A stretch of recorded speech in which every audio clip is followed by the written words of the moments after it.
Bom dia, pessoal, vamos a mais um vídeo então. Aqui eu falo de investidor para investidor.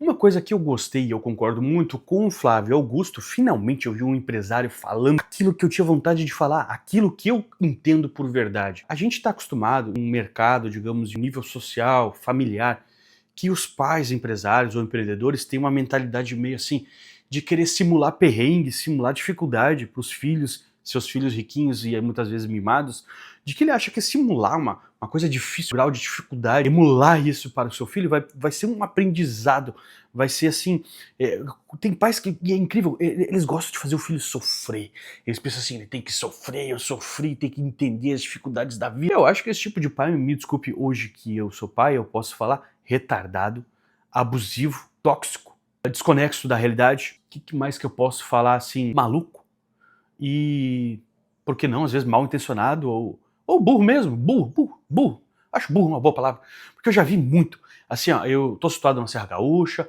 num local com uma grande e forte mentalidade empreendedora, embora eu concorde com isso.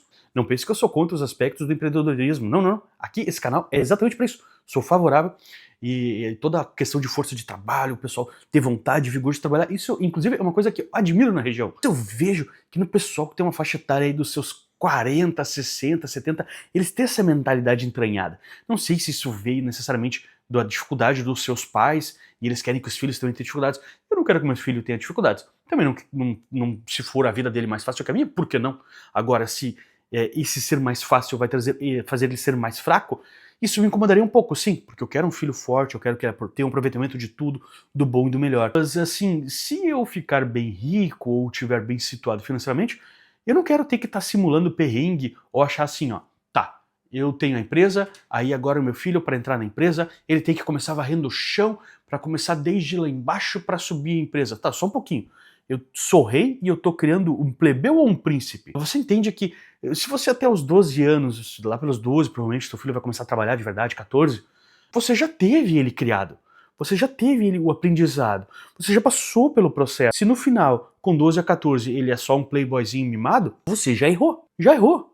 Então eu entendo que não adianta você ficar simulando dificuldade. Às vezes eu vejo os muito ricos dizendo lá nos Estados Unidos, às vezes, né, que o meu filho não vai ter herança, não sei o quê. Balela. Eles falam isso porque eles pegam o dinheiro deles e colocam numa holding familiar e chamam de que é pra negócio de ONG social que os americanos têm lá, e no final é só pra pagar menos imposto.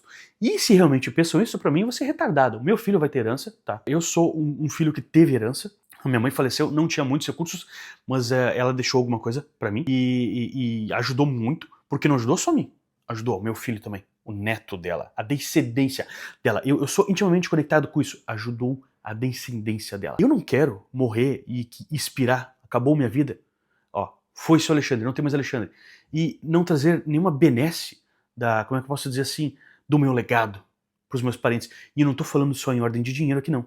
Eu tô falando de tudo. Ensinamento, cultura, a afetividade, digamos assim, o meu eu quero que esteja presente na geração futura e na que há de vir. Então, se a vida do meu filho for mais fácil, por que não? Eu tenho que emular agora, fazer de conta que vai ser mais difícil? Por exemplo, eu tô numa incógnita se eu vou botar ele em escola particular ou escola pública. No meu tempo, a pública era muito boa. A gente tá falando um tempo mais antigo, né? Existia um processo de doutrinação menor. Eu não gosto, o professor não tem que estar doutrinando nada, ele tem que passar um conteúdo e um conteúdo bom, a opinião dele que ele guarde para si próprio. E tá, tem essa questão da doutrinação que pode ser chata, a questão da assistência. Quando a gente contrata um serviço privado e tem um serviço público, naturalmente o público ele não é tão bem prestado, porque não existe aquela coisa de tipo assim, eu tenho que fazer o melhor para o cliente. Não, eles não têm essa visão. O público não tem essa visão de cliente. Agora, a empresa tem. Então eu acho que talvez eu tenha um tratamento, uma cordialidade, um cuidado maior como um meu bem mais precioso, meu filho. Então eu tô nessa incógnita. E tem pais que pensam, não, eu já ouvi da boca de amigo meu, não, eu estudei em pública, a pública era muito bom, meu filho vai estudar em pública também. Tá, a gente tá no interior do Rio Grande do Sul e isso favorece um pouco. Se fosse em Porto Alegre, eu jamais cogitaria escola pública. Mas nem passaria pela minha cabeça. Aqui a gente ainda tá na dúvida, né? A gente existe esse poder de estar num local melhor situado e ficar na dúvida. A gente tem duas opções aqui, a estadual e teria a municipal. Eu não sei dizer qual que seria melhor, mas as duas estão tomadas por funk. E aí? Eu preferia que fosse bandinha, né? Eu preferia que fosse bandinha. Pelo menos é uma coisa um pouco mais cultural aqui da região. Eu não vejo problema nenhum que meu filho tenha mais do que eu. que ele tem melhor do que eu. Inclusive, eu tava pensando, se eu fizesse um consórcio para ele, uma carteira de investimento, eu botasse um pouquinho todo mês para ele, 50, 100 pila, algo que não pesasse para mim, e nem no orçamento familiar, porque se pesa no orçamento familiar, pesa automaticamente diretamente sobre ele. Eu tava pensando, né, porque quando eu não sou Flávio Augusto, não sou rico nem nada, né, então eu tenho que estar pensando também pro meu filho. Eu pensei, quando ele tivesse uns 18, ele ia ter uma graninha ali, alguma coisa, de repente já comprar o carrinho dele, sem eu ter que desembolsar, propriamente dito, na época em questão, ou de repente alguma coisa assim, tirar a carteira de motorista, já alguma coisa. Aí adiantando um pouco o processo dele, sabe, de coisas que eu não tive. E não, eu não quero ser aquele pai que deu tudo que não tive pra criar um filho mimado ou chato, mas eu tenho que entender também que se eu sou pai, eu tenho que prezar pela ajuda, pelo companheirismo, pelo entendimento das dificuldades da vida, que a gente possa passar juntos, que a gente possa ter um crescimento, eu como pai, ele como filho, e eu sei que todo mundo entende que tem que merecer, que isso, que aquilo. Se meu filho chegar na idade e eu achar que ele não merece, eu tenho como pai me sentir parcialmente culpado disso. Eu não consigo conter como tudo o temperamento, a animosidade, entre outras questões que são propriamente, vão ser da própria personalidade dele. Mas a cultura, o cuidado, como é que eu posso dizer assim, tudo, o ensinamento, eu sou corresponsável diretamente por isso. E se eu achar que, nossa, ele não merece, talvez eu não tenha merecido também ter sido pai. Eu não fui um bom pai. Não fui. Eu acho que falta um pouco de autocrítica dos pais em geral. Não que eu fui bom, que eu não sei o quê. Foi mesmo, é? Será? Será? Eu vejo todo mundo hoje em dia, todo mundo acha que é o melhor. Que eu fui o melhor, que não sei o quê. Não sei, não é bem assim. A sociedade seria melhor se as pessoas se ocupassem melhor pelos seus fracassos e pelos fracassos daqueles que dependem delas. Eu não posso colocar todo o peso, digamos, da má criação possível que eu teria com meu filho, mas o mínimo eu tenho que botar que eu fui parcialmente culpado sim. Então, se eu, empresário, não conseguir criar substituto, se eu, empresário, não conseguir criar alguém que tenha amor pelo empreendedorismo, que venha assumir a minha cadeira, e que eu sou culpado disso, cara. Eu sou culpado. Mas daí meu filho gosta de outra coisa, de outras coisas. Talvez você não teve um entrosamento devido, talvez você só botou responsabilidades e não botou o prazer de empreender sobre ele também. Você entende que existe todo um texto, eu já ouvi muito da boca de pais falando assim, que a segunda geração da empresa sempre quebra, sempre briga, sempre isso, sempre aquilo, e sempre colocando um peso como se a geração que há de vir é ruim. Todo mundo fala hoje, que essa geração não sei o quê. Vocês criaram essa geração, seus idiotas. Vocês são parte culpada disso. Que eles são mais fracos, não sei o quê, que não sei o que lá. Vocês são culpados. Vocês, os fortes, que se dizem fortes anterior, criaram esses fracos. Então, assim, é toda uma questão de cultura, né? E esse final de semana ali passado ali, eu fui num negócio ali que tinha. Era quase um Jeep Clube ali, jeito que quantidade de Jeep que tinha e tudo. Levei o neném lá, a gente andou de Jeep, andou de quadriciclo, botamos ali no barro, ali, tendel e coisas um pouco mais masculinas, né? Uma coisa assim no interior ali, fazendo churrascada, costelão. É isso aí. Eu acho que você entende que tem toda uma coisa para conseguir gerar o seu futuro sucessor, né? Masculinidade, paternidade, presença espiritual, precisa estar com a questão também de tudo que tange no empreendedorismo, não só a responsabilidade, você tem que fazer, não.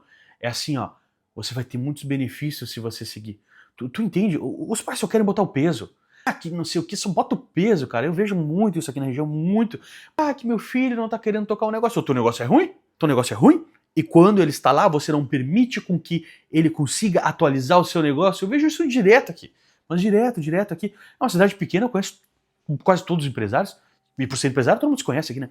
Então, você entende que existe isso. O que o Flávio Augusto falou é cirúrgico. Ele disse assim, como que adianta eu ficar simulando perrengue de dia a dia com meu filho se depois eu saio da empresa e vou num restaurante e gasto R$2.000 com a minha família? Claro que é uma realidade muito discrepante, né? Mas você entende o quanto idiota é? Eu vou ficar simulando perrengue no dia a dia. Eu tenho que criar um rei, não criar ele como um plebeu para ele subindo a nobreza e merecer ser rei. Ele tem que ser rei e ter postura de rei, tem que ter tudo aquilo que já é necessário para conseguir administrar. Então, assim, eu achei muito pontual. Até hoje eu só vi ele falar isso. Até hoje eu só vi ele falar isso. E todo mundo tem essa ideia, não, que tem que crescer aos poucos, aí tem que começar a varrer. Não, eu até entendo os conceitos disso. Mas você sabe que o final, teu filho não vai ficar varrendo ali, né? Você quer mostrar as dificuldades de cada cargo, para que ele consiga entender a dor do funcionário. Aí a gente tá tocando uma coisa que pouca gente entende e sabe explanar. Aí eu concordo. Teu filho em cada setor vai entender a dificuldade de cada setor, a dificuldade de cada funcionário, entender o funcionário, entender como melhorar a vida do funcionário para que você consiga ter mais funcionários bons, que isso é difícil hoje em dia na região. Funcionário bom, funcionário que seja bem remunerado e remunerado de acordo, que trabalhe feliz, que segunda-feira não vai ir odiando para a empresa. Então, se você olhar esse aspecto todo, aí sim, agora só para ficar judiando do cara achando que tá fazendo grande coisa, aí tu é um idiota. Tu tá fazendo de algo muito simplista o que é mais complexo do que realmente é isso. Entendeu o conteúdo desse vídeo?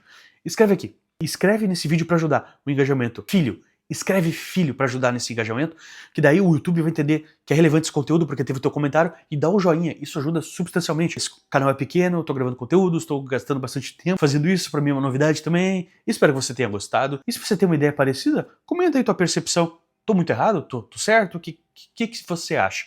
Eu não gosto dessa cultura de ficar criando dificuldade achando que vai moldar alguém forte. Não.